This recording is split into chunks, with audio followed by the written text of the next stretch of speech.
Danny Gasparini, and welcome to this segment of Penn Voice. I am joined today by Corporal Jason Farr, who is with the South San Francisco Police Department, Community Relations Corporal. Jason, welcome. Thanks for having me. So just tell us a little bit about what your life is like as the Community Relations Officer, Corporal, within the South San Francisco Police Department. I do quite a few things. I take care of neighborhood disputes or neighbor disputes. I facilitate the Citizens Academy, which we hold once a year, and then I coordinate some neighborhood watches, other programs that we run. So it's all the community related stuff goes through me. Right. You know, it's interesting if we kind of looked back in time with regard to how we keep our community safe and look at public safety and specifically police departments. This idea of community relations and community policing has really sort of been this evolution of we need to solve crime and we need to prevent crime, but we also want to get to know our communities and what their needs are and how do we prevent it.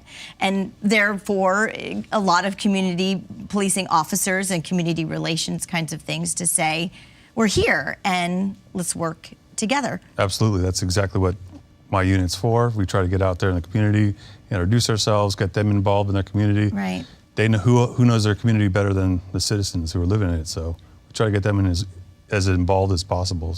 So, which is a great segue, and you and I didn't even practice this. Nope. Which is a great segue to talk about.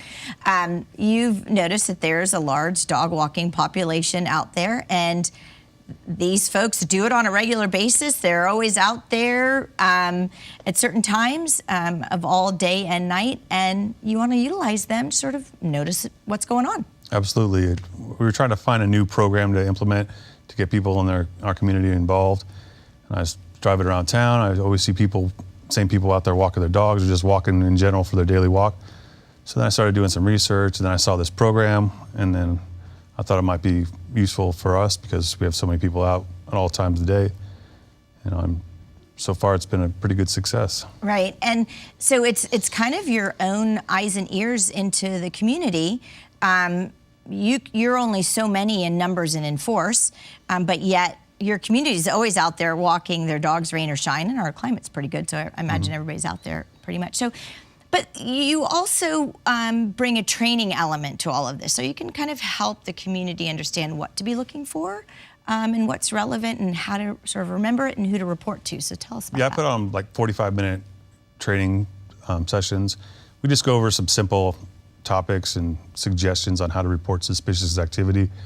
We want to emphasize that there's no physical detainment on their part. Well, all we want them to do is to observe and then just call us immediately so we can go out there and investigate the situation. They know what looks suspicious in their neighborhoods. They're there every day. They know what cars are in their neighborhood, who lives where, so it's kind of common sense to point out what's not right. And to relieve anybody in the community that it's not a big brother approach to sort of all of this, but it is about noticing what's happening in your community because those are statistically things that police departments know will help resolve crime or even prevent them by knowing what's different. Right, exactly. And not be sort of fearful of it or afraid of it.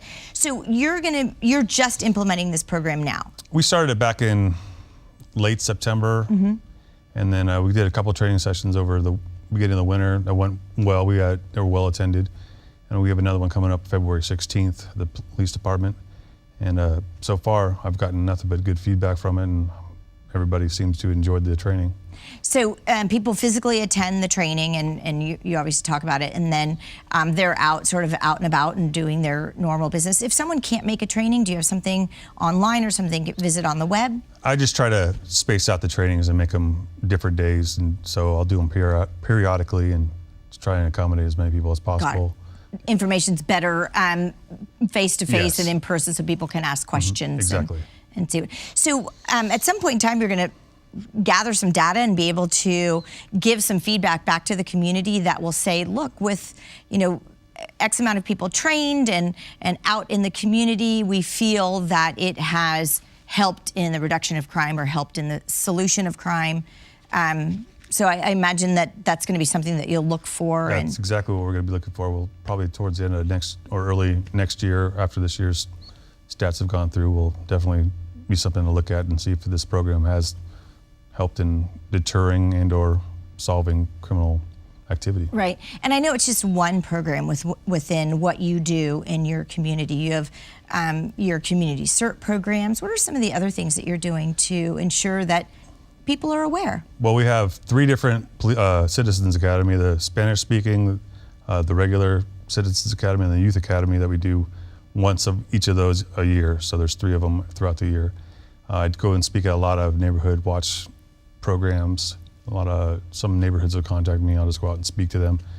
Or certain citizens will just gather a group of neighbors together and they'll ask me to come down and speak about crime trends or kind of safety concerns that they have. And those are a few of the many programs. Yeah, we right. do a lot. You know, I think that one of the things that we can, hopefully our viewers today will be educated on, is you don't always necessarily think to call your police department to say, hey, what are the things that we can be doing? We sort of think you've got the badge and you've got the gun and you've got special Superman-powered training, but yet we can get involved and we can be doing things that aid you and your work in the community. And so you encourage people to call.